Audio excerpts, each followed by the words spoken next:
Sa lahat ng malas sa pag-aasawa, si Carla ang pinakamalas. Kinahapunan sa mismong araw ng kanilang kasal ni Attorney William Adam Villaferte, umalis ito kasama ang kliyenteng si Eunice. At mula noon hindi na niya muling nakita ito. Magkakaayos pa kaya sila mag-asawa? Malalaman pa kaya niya kung ano ang dahilan sa pag-alis nito? Sabay-sabay po nating alamin. Pero bago po tayo magpatuloy, pakilike ng ating video, pakiclick ng subscribe button, pati na rin ang bell icon para lagi kayong updated sa susunod pang upload. Isang malaking sorpresa para sa mga tao sa isang coastal barangay ng bayan ng San Juan ang kasal ni William Adam Villaferte at Divina Carla Reveral.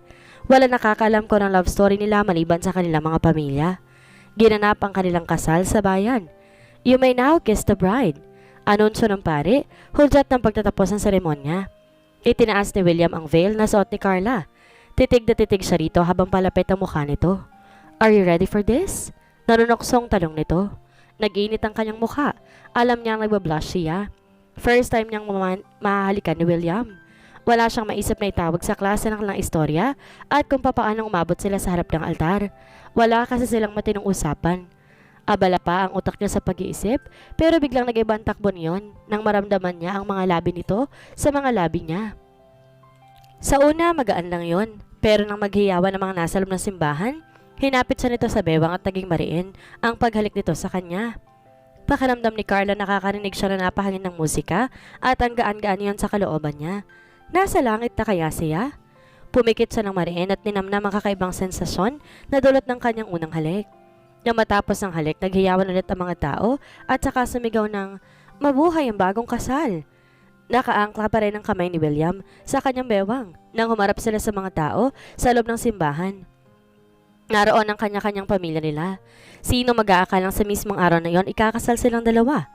Nagsilapit ang mga ito sa kanila nang tawagin na isang taga-simbahan na oras na ng pictorial. Kanya-kanyang pose sa mga ito. Ilang sandali pa'y nakangawit na si Carla sa kakangiti. Nang sulyapan niya si William, napatingin din to sa kanya at dahil magkadikit ang mga tagiliran nila, malapit na malapit din ang mga mukha nila sa isa't isa. Tamang-tama at kumistap ang kamera. Seryosong nagtitigan sila ng mga sandaling iyon. Ginanap ang reception sa bahay ng mga Villaferte. Hindi ganoon karami ang populasyon ng kanilang barangay, kaya halos lahat ng dumalo sa kasal nila sumunod sa reception. Sinong babaeng kasama ng asawa mo, Carla?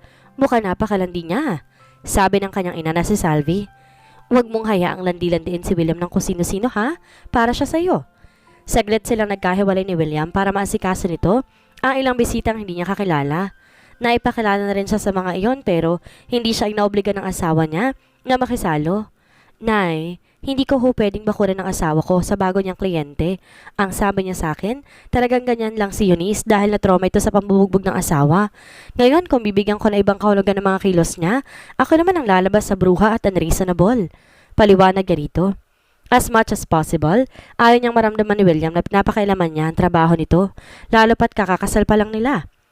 Pero ano na lamang sasabihin ng mga tao? Sa araw pa lang ng kasal mo, gumagarutay na sa ibang asawa mo at nagpapaubaya ka lang? Sorpresa na nga sa kanilang kasalang to. Ano ang isipin nila sa atin?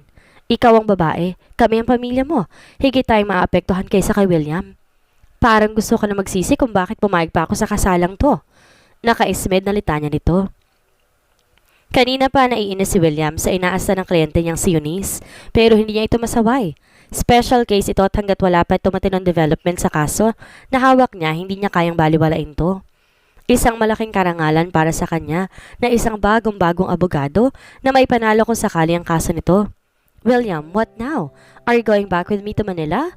Malambing na tanong nito habang pasimpleng sumusilap kay Carla. Sa halip sagutin to, tiningnan niya ang kanyang asawa. Kausap nitong ina nito. Pasulyap-sulyap ang mga ito lalo pa ang huli sa kinaroroonan niya. Alam niyang siya ang pinag-uusapan ng mga to at hindi lang ang mga ito nakapuna sa kanya at kay Eunice. Tahimik ang mga tao sa paligid pero panakaw na sumusulyap ang mga ito sa kanila. William, I'm asking you. Untag ni Eunice sa kanya. Sabay hawak sa braso niya. Nakatayo siya habang nakaupo ito at kasalukuyang kumakain. Kung gusto mo, doon na lang kayo mag-honeymoon ni Carla. I'll talk to you later. Sagot niya, sabay baling sa iba pang naroon. I need to join my wife, guys. You enjoy yourself here. Marami pang pagkain sa loob. Hindi na niya tinapunan ng tingin si Eunice. Tango lang ang sinagot ng mga kaibigan niya, maliban kay Eunice na sumimangot. Nabubisit na talaga siya rito. Pati ang honeymoon nila ni Carla, pinapakailaman pa nito. Kung hindi lang talaga ito malaking break para sa kanya, nilapitan niya sana sina Carla at Nanay Salvi sa mesa ng mga to. Nay, kakausapin ko muna si Carla sandali. Paalam niya sa biyanan. Kakausapin ka rin ng asawa mo, Carla. Sa loob ng bahay na kayo mag-usap, maraming hindi kaaya-ayang tao sa reception na to. Makahulog ang sabi ng matanda sa anak nito. Tumayo si Carla. Magkaagapay silang pumasok sa loob ng bahay nila. Nung nasa may sala na sila, tila walang may gustong magsimula ng usapan. Pareho sila nagpapakiramdaman.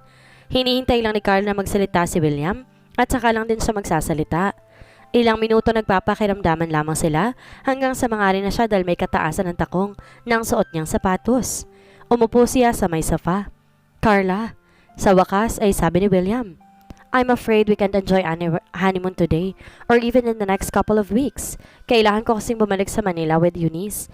Alam mo naman ang sitwasyon, di ba? Tumango siya pero nakaramdam siya ng kakaibang lungkot. Hindi dahil sa wala silang honeymoon. Hindi naman kasi nila napag-usapan yon bago sila ikasal. Kung hindi dahil hindi niya inakalang sa araw din yon, kailangan na siyang iwan ito. Hindi pa nga sila nakakalipat sa bahay na pinagawa ng mga magulang nito para sa kanila. Sa lupang minana niya sa kanyang lolo, Sito. Aalis na pala ito ng araw na yon. Tinabihan siya ni William sa sofa, saka siya hinarap nito. I know we won't want this marriage to work, but you know quite well that the start of my career depends on your niece case, which I'm handling. Oo, alam ko yun. Wala naman akong sinabing tumututol ako sa pag-alis mo, di ba? Malumanay na sabi niya. Ewan niya, ngunit di siya makatingin dito. Why can't you look at me then? Tanong nito. Hinawakan siya nito sa baba at pilit hinuli ang kanyang mga mata. I promise to be back as soon as I can. By the time na makabalik ako, pag-uusapan natin ang magiging setup natin habang nagtatrabaho ako. Yung pareho tayong di mahirapan at mapapalayo sa isa't isa. Sigurado ka ba sa sinasabi mo? Ani ang nagdadalawang isip kung maniniwala o hindi. Pero sa paraan ng pagkakatitig nito, isa lang ang sinasabi ng puso niya. Hindi ito nagsisinungaling. Dahan-dahan inilapit ni William ang mukha sa kanya. Saka siya sinail nito na makapugtong hiningang halik. Umalis ito kinahaponan pagkatapos ng resepsyon. Pagkatapos na mahigit isang taong paninilbihan sa mga Gonzales at makita ron ang asawang matagal na nawala, isang buwang nagbakasyon si Carla sa isang kaibigan niya sa Visayas. At kung hindi lang niya kailangan umuwi sa kanila dahil nagkasakit ang kanyang ina, ayaw pa sana niyang umuwi. Maaga nakuha niyang flight pabalik sa Maynila, kaya panay ang hikab niya noong nasa arrival area na siya. Carla! Tawag sa kanya ng pamilyar na boses na iyon. Napasinghap siya. Makakalimutan ba niya ang tinig na yon? William, bati niya rito. Anong ginagawa mo dito? Nagtatakang tanong niya. Wala naman siyang naalalang nagbilin siya na magpapasundo siya, lalong-lalo na rito. Hindi pa sila nagkakayos ng estranged husband niya. Sinusundo kita. Nakangiting sabi nito, sabay kuha sa kanyang trolley. Nabanggit kasi ni Nanay Salve na ngayong umagang uwi mo. It so happens na nandito rin ako sa Maynila at pauwi ng Sacramento mamayang hapon. Kaya naisipan ko, sunduin ka na lang para magkasabay na tayong uuwi. Kailan pa ulit to naging close sa pamilya niya, lalo na sa nanay niya. Sa pagkakaalam niya, galit dito ang kanyang ina. Saka hindi pa naman sila nagkakaayos nito. I know what you're thinking, but we have lot of time for that. Sa ngayon, kailangan mo muna siguro magpahinga. Kung gusto mo, dumiretso muna tayo sa kondo ko sa Project 2 para makapagpahinga ka. Mamayang hapon pa kasi tayo aalis. Nakailang salita pa lang siya pero nakarami na to ng paliwanag. Hindi tuloy niya maiwasang mainis. Feeling close na agad ang Judas sa kanya. Sige, kung ayaw mo magpahinga, pwede rin namang dumiretso na tayo sa Sacramento from here. Nakalabas na sila ng airport nang hindi niya namamalayan at wala pa rin siyang sinabi rito ni isang salita. Okupado ang kanyang isip ko anong ginawa nito sa mga panahong nawala ito sa buhay niya.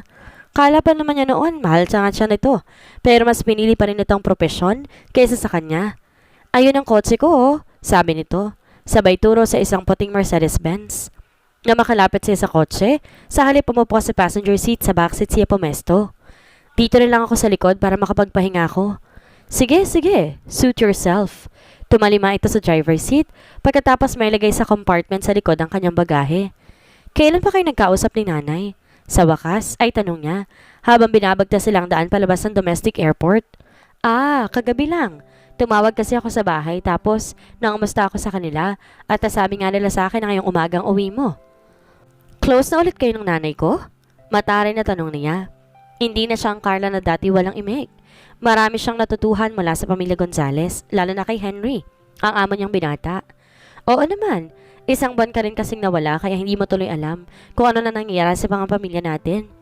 Hindi ko alam kung maniniwala o matutuwa ba ako sa sinasabi mo o hindi. Pagdating sa mga pamilya natin, alam ko naman okay sila. Okay sila, tayo lang ang hindi. Kaya nga gusto ko makipagbati sa'yo eh. I want us to consummate our marriage. Napasimangot siya.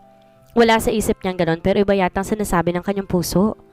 Wala na akong plano makipagbalikan sa'yo. Hindi naman natin kailangan magkabalikan. Naghiwalay lang tayo pero kasal pa rin tayo at sa mata ng Diyos at ng mga tao, mag-asawa pa rin tayo. Dapat inisip mo yan bago mo ako iniwan.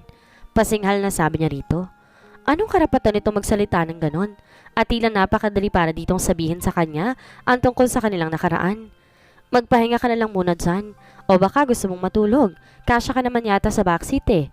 Humikab nga siya pagkatapos ito magsalita. Kailangan nga niya ng tulog.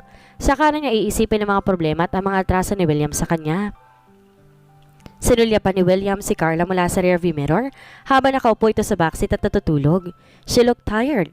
Mula nang makita niya ito sa bahay ng mga Gonzales, ang laki na ng pinagbago nito. Naging palaban at mataray na ito sa kanya. Kung hindi siya naging abogado ni Henry, hindi pa ulit sila magkikita ng asawa. Masalamiot ang nangyari sa kanya pagkatapos niyang iwan ito ng araw ng kanilang kasal, pero gagawin niyang lahat para lang makabawi dito. Napangyayari't nilihim kay Carla at ang kanilang pamilya ang hindi nakakaalam si Carla sa loob ng halos 2 taon. Handa rin siyang patunayan dito na kapakanan lang nito ang inisip niya kaya niya nagawang iwan ito sa loob ng napakatagal na panahon. He was only 27 back then, a fresh graduate and bar exam passer, at wala sa isip niya mag-asawa ng mga panahong yon. Mabait na bata si Carla, William. Pipili ba naman ako ng pakakasalan mo na hindi mo magugustuhan? Anang kanyang ina na si Yolanda na siyang ginising ng mga magulang niya ng araw na yon. Alam na niya ako nung pag-uusapan nila. Yun lang naman ang hinihinging birthday gift ng kanyang ina sa kanya. Ilang taon ng tuwing birthday namin ng ama mo, ganito lang laging gusto naming regalo. Wala nang pinakamasaya mangyayari sa buhay namin kundi ang makita kang may sariling pamilya at anak na lalaki.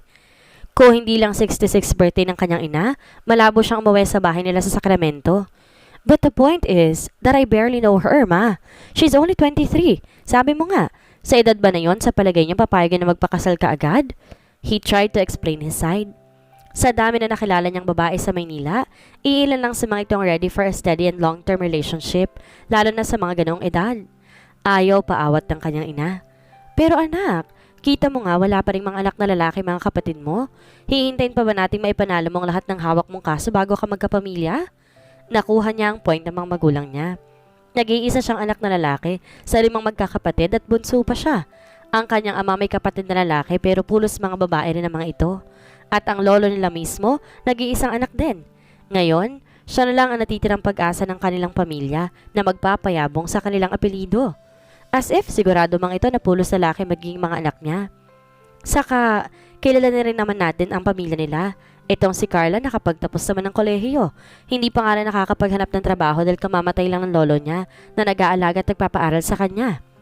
Pupunta rito si Carla mamaya, anak. Pakiharapan mo siya ng maayos, ha? Napagsabihan ko na ng mga kapatid mo tungkol sa kanya at excited na silang makita siya, anak. Excited na sabi ng kanyang ama. Lahat yata ay excited maliban sa kanya. Pangalan pa lang ng babaeng yun, Divina Carla. Medyo asiwa na siya. Sana lang hindi siya madismaya kapag nakita sila. Mag-aalas 3 na makabalik siya sa bahay nila. Ang paalam niya magpapahangin lang siya sa labas pero ginamit niyang kanyang sasakyan at nag-ikot siya sa buong bayan sa halip libutin lang ang barangay. Mabigat talaga sa loob niyang makasalamuha ang mga kapamilyang siguradong may naihain ng kung ano para sa kanya. Bumusina siya sa labas ng kanilang gate. Dali-daling binuksan ng driver ng kanyang ate Mina. Ibig sabihin naroon na mga ito at malamang na siya na lang hinihintay. Kuya William, dumating na pala kayo. Gulat na reaksyon ng driver. Kahapon pa kami rito. Alam mo naman si mama, hindi kaya ng konsensya kung tiisin siya dahil magaling siya mangonsensya. Sagot niya. Sige, igagarahe ko na tong kotse. William, anak, tawag ng kanyang ina. Tumakbo ito palapit sa kanya na para bang ilang dekada siyang nawala samantalang ilang oras lang naman siyang umalis. Nandito ang buong pamilya natin at ni Carla. Inimbitahan na namin silang lahat. Ma, happy birthday po. Bati niya kahit binati niya ito ng umagang iyon. Nakadungaw to sa bintana ng sasakyan niya. Parang lumalabas na siya pa ang bagong dating dahil nasa labas ang lahat ng mga kapamilya niya maliban sa makukulit na bata. Pero hinahanap niya ang sinasabi ng kanyang ina na si Carla at mga kapamilya nito. Isang babaeng nakatayo sa pintuan na nakita niyang nakatunghay sa kanila, partikular sa kanya. Hindi niya masyadong mabisa na itsura nito dahil medyo malayo pa ang kinaroroonan niya. Sa kinaroroonan nito, nakapusod ang kulot na buhok nito. Nakasuot ito ng puting bestida na hanggang mga tuhod. Aminado siyang maganda ang tindig at hubog ng katawan nito kahit medyo kinulang yata ito sa height. Hala, magsipasok na tayo't kumpleto ng pamilya, sabi ng kanyang ama. Tumalima naman ang lahat ng nasa labas habang siya'y parang detective na kinikilatis ang babaeng nasa pintuan. Magkaagapay sila ng kanyang ina na naglalakad sa hulihan kaya napagmasan na rin niyang malapitan si Carla. Nabato-bala ni yata siya habang papalapit dito. She had such expressive eyes na parang naluluha na hindi niya maintindihan. Hindi naman malungkot pero pakiramdam niya, hindi ito lubos na masaya. Seryosong-seryoso ekspresyon nito habang hindi maalis-alis ang tingin sa kanilang mag-ina. Hello, miss? Something wrong with me or is that really just the way you look at people? Untag niya rito sa nunuksong tinig. Tila natulala na nga ito at hindi napansing nasa harap na silang mag-ina. Sorry po. Anitong nakayoko habang humihingi ng paumanhin. Napangiwi ito sa halip ng umiti na magtaas na mukha as if she had been caught in the act while staring at him. Sino siya, ma? Talong niya sa ina kahit nahuhulaan na niya kung sino ito habang nakatingin siya rito. She had a different kind of beauty. Ito yung tipo na hindi mapapansin hanggat di nalalapitan at natititigan ng matagal. Siya si Carla, anak. Kumpirma ng kanyang ina sa hinala niya. O, diba maganda siya? Nasa tono nito ang pagmamalaki. Saka friendly at mabait siya, iha. Ito si William, ang kaisa-isang anak kong lalaki. Kamusta po? Nag-aalangan yata ito kung makikipagkamay ba o ano. Marami ba ang kamay mo?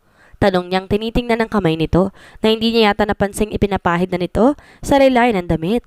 Sunod-sunod na umiling ito. Napangiti siya. May pakiramdam siyang sobrang affected ito sa presence niya. Kwan, marami nga po ang kamay ko. Kayong tatlo dyan, ishare niyo naman sa amin kung anong pinag-uusapan niyo. Tawag pansin sa kanila ng kanyang ama. Nang tignan niya ito'y nasa hapag na pala ito at ng iba pang kapamilya niya. May dalawa pang naroroon na hindi niya kakilala pero nahulaan niyang mga magulang ni Carla. Carla, wala sa sariling bigkas niya. Ngumiti siya na matanto iyon. So sweet. William, anak, tara na at makakain na rin kayo ni Carla. Pagkatapos natin kumain inyo ng lahat ng oras para sa isa't isa. Right there and then, na makilala niya ang mga magulang ni Carla at ito mismo, naisip niya hindi naman siguro masama kung pagbigyan niya mga magulang niya. Makakatulong na attracted agad siya kay Carla. She was hot, the Kendall Jenner type of hotness. Simple lang at di malakas ang dating. Morena at may curves in all the right places, and an ass to die for. She would be a very fine Mrs. William Adam Villaverde, he guessed. Not bad indeed. Napangiti siya sa isiping yun. Nabalik sa kasalukuyan ang diwa niya nang marinig niyang busina ng kanyang sasakyan na kasunod sa kanya. Berde na kasi ang ilaw ng stoplight. Pakiramdam ni Carla, binugbog siya pagkagising niya. Hindi niya talaga napigilan ng antok. Kahit ginising siya ni William sa stopover nila, hindi niya pinansin ito. Parang may spring na pansara mga mata niya na tuwing didilat niyang napapapikit agad siya. Gising ka na pala, sabi ni William. Nasa pintuan to at nakatunghay sa kanya. Muli na namang bumangon ang inis niya pero pinilit niyang kontrolin iyon. Nasa na tayo? Kaswal na tanong niya at saka nilibot ang mga mata sa paligid. Nasa bahay na sila. Actually, bahay talaga nilang mag-asawa iyon na nauna pang tara na mag-asawang Henry at Colleen. Si Henry ang bulag na dating amo niya. Nakakakita na ulit ito dahil naging matagumpay ang eye operation dito. Ang ex-fiancé nitong si Cecil na nanloko rito noon ng cornea donor nito. Namatay si Cecil sa kaset na cancer and the couple, Henry and Colleen, was now like in a fairy tale, living happily ever after. Buti pa sila, nais sa loob niya. Pero nang matauhan siya, biglang tumigas ulit ang anyo na. Bakit tayo nandito? Kinananay ako tutuloy, sabi niya kay William. Carla, alam mo naman di tayo kakasya sa bahay niyo, di ba? Magkasama kayo natutulog ng mga kapatid mong babae. Alangan namang makitulog ako sa kwarto ninyo. Sagot nito. Bakit? Sino may sabi sa'yo na magkasama tayong matutulog sa isang kwarto? Mataray na tanong niya. Saka inisbiran to. Assuming ka ha? Ayoko na makipag-argumento. Bumaba ka na dyan. Kung gusto mo namang matulog, pumasok ka na sa loob. Pero kumain ka muna ng malaman ng tiyan mo. At baka dahil dyan kaya ang init-init ng ulo mo. May pinalidad sa tono ng pananalita nito. Parang gusto niyang laluhungin nito. Kung umasta to, parang wala nangyari ah. Gusto kong umuwi muna sa bahay at makita man lang ang tunay na pamilya ko. In-emphasize niya ang huling dalawang salitang sinabi niya. Kumain ka na muna kaya, may pagkain na sa loob. Naisip tuloy niya kung gaano na sila katagal na nakarating doon bago siya nagising at nakuha na nito makapaghanda ng pagkain. Kanina pa tayo. Alam ko ang iniisip mo. Paano nakapaghanda ako ng pagkain? Halos kalahating oras na tayong dumating. Tulog mantika ka kasi, Macy's. Kaya kahit ilang beses kitang ginising nakapikit ka pa rin, tululaway. Hoy! Umayos siya ng upo at dinuro ito. Hindi ako tululaway, no? Akmang iibes na siya at walang pakialam na hinawi ang kamay nito na nakahawak sa gilid ng sasakyan. Pero sadyang mahigpit ang pagkakakapit nito at hindi siya makalabas. Gusto ko walang ipaalala sa'yo na mag-asawa tayo at ang nanay mo may sakit sa puso. Ngayon, kung gusto mo siyang bigyan ng sama ng loob dahil sa galit mo sa akin, sige, bahala ka. Litanya nito na hindi pa rin inalis ang kamay na nakaharang sa lalabasan niya. Napadaiti ang braso nito sa kanyang tiyan. May kung anong naramdaman siya na parang hinalukay ang kanyang puso na hindi niya maipaliwanag. Alisin mo ang kamay mo. Nanganganin na ako sa kakaupo. Sa halip alisin nitong braso, ipinalibot pa nito ang isa pang braso nito sa likod niya. Walang babalang ibinabasya nito ng sasakyan na pasan na parang sako. Hindi man lang kita nakarga nung kinasal tayo, so I'm doing it now. Ano ba? Ibaba mo ako. Sigaw niya sabay santok sa likod nito. Pero hindi pa rin to nakinig. Ibabagsak kita pag di ka tumigil. Banta nito na naglakad na papasok sa bahay. Nadaraanan nilang isang puno ng bayabas. Nang matansya niyang maaabot niya iyon, kumapit na siya sa sanga niyon. Ano bang... Nakita nito at nakanganyapit siya sa sanga. Ang ginawa nito, pinalo siya nito sa puwet gamit ang isang palad nito. Napa-aray siya ng malakas. Hindi ka kasi umaayos para kang bata. May asawa ka ng tao baka nakakalimutan mo. May asawa akong unggoy, yun ang sabihin mo. Gusto niyang umiyak hindi dahil sa sakit na pagkakapalo nito sa kanya, kundi dahil sa sama ng loob niya. Paano ito naging kampante at tila binaliwala ang halos 2 taong pagkakahiwalay nila. 2 taon. Pero kung makaas na ito'y parang kakakasalang nila at hindi siya na ito inabandona. May pagbabanta pa sa tingin ito. Gusto mo dito mismo bitawan kita na maglambitin ka na lang dyan sa bayabas? She understood his point. Kapag binabasya nito, malabong makatapak siya sa lupa dahil may kataasan ng sangang hinahawakan niya. Hindi rin siya matangkad na gaya nito. Abot yata nito ang sanga na nakatayo lang. She had to accept her defeat for the meantime. Only for the meantime. Giit niya sa sarili at saka bumitaw na sa sanga. Sige, pwede mo na ako ibaba. Carla, nariyan na pala kayo. Abay mo ka nagkukulitan kayo Bati ng kapitbahay nilang si Aling Saisa, ang biyanan ni Henry. Hindi kasi kita nakita kanina na bumaba na sa sasakyan, kaya hindi na muna ako lumapit. Nalingon na lang matanda. Aling Saisa, kayo pala. Magandang araw po. Napangiti siya rito pagkatapos ay tinignan ng matalim si William para iparating ditong gusto na niyang bumaba. Pagkatapos muli niyang binalingan ng kapitbahay. Nakatulog po kasi ako sa sasakyan at ngayon lang po nagising. Magandang araw po.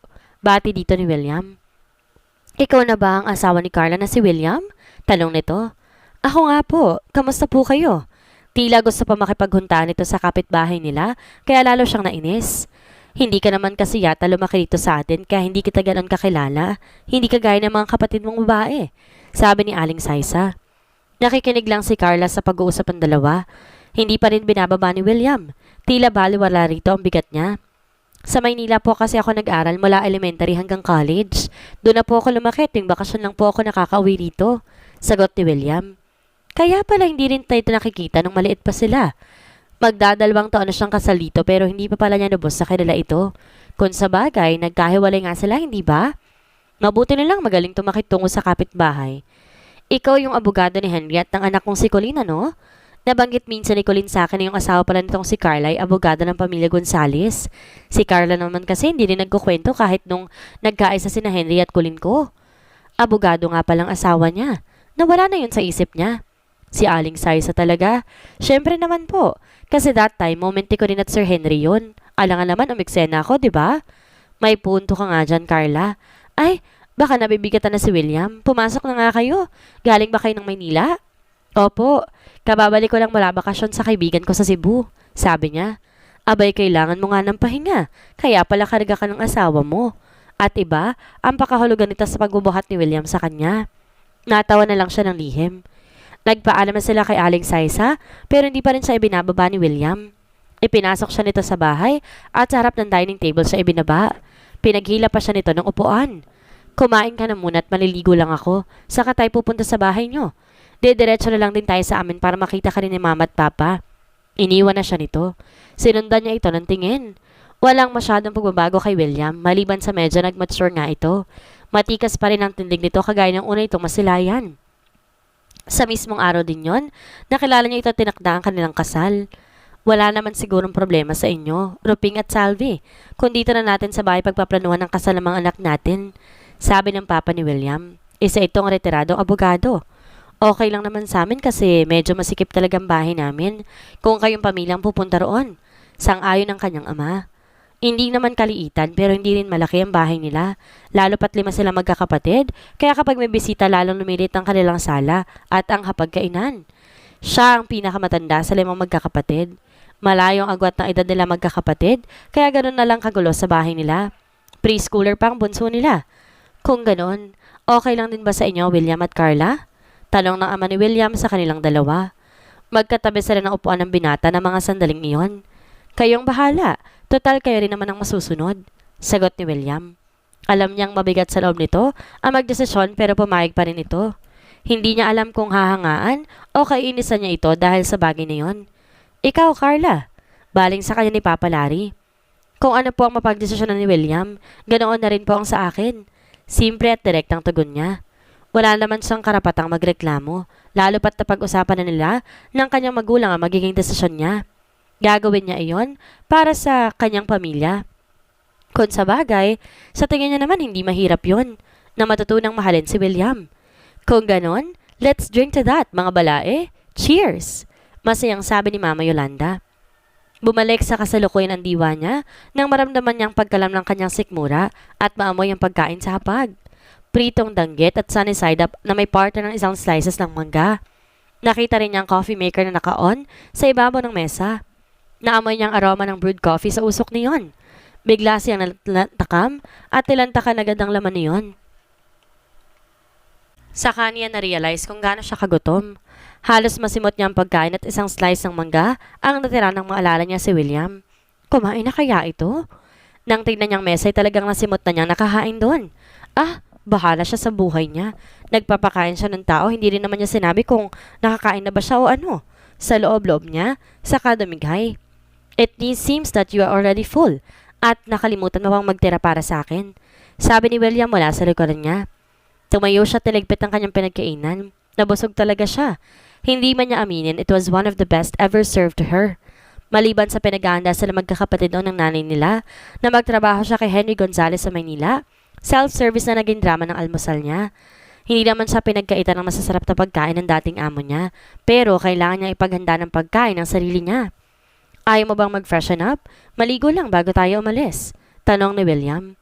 Baka kasi gabihin na tayo at maging maalinsangan sa buong araw, hindi ka magiging komportable. At concern pala ito sa magiging pakiramdam niya? Kung sana na-consummate agad ang kasal, hindi malayong maging head over heels in love siya sa kanyang asawa. Parang may nag-ring na bell sa isip niya. Mali yatang tinatakbo ng isip niya. Ano na? Natulala ka na dyan. Pukaw nito sa kanya. Nagbago na ba ang isip mo? Nasa isang barangay lang naman ang pamilya mo at ang pamilya ko. Pwede tayong dumalaw sa kanila anytime. Hindi, ililigpit ko lang muna to tapos maligo ko. Dadalaw pa rin ako kay nanay. Pagkasabi niyon, dinala niya sa lababong pinagkainan niya. Ako na dyan, maligo ka na. Anito na hindi niya na malayong nasa likod na pala niya. Saglit na hindi siya natinag. Bakit ba siya naiilang to'y magkakalapit sila ng ganoon? Magbubuga na sana siya ng hangin nang malanghap niyang kakaibang scent ng aftershave na gamit nito, kaya napapikit siya. Mabini yon sa pang-amoy niya. Hindi yon kagaya ng ibang amoy na aftershave na masakit sa ilong. Parang nanood iyon sa kanyang kalamnan. Pinakalma niyon ang pakiramdam niya. Uy! Marahang tinampal nito ang pisngi niya. Habang buhay mong maaamoy ang buntot ko, kaya tama na muna yan. Napadilat siya. Ano bang nangyayari sa kanya? Bakit napakadali niya magpalit ng mood? Alis dyan! Taboy niya rito. Sabay tabig dito para makadaan siya. Hinayaan naman siya nito.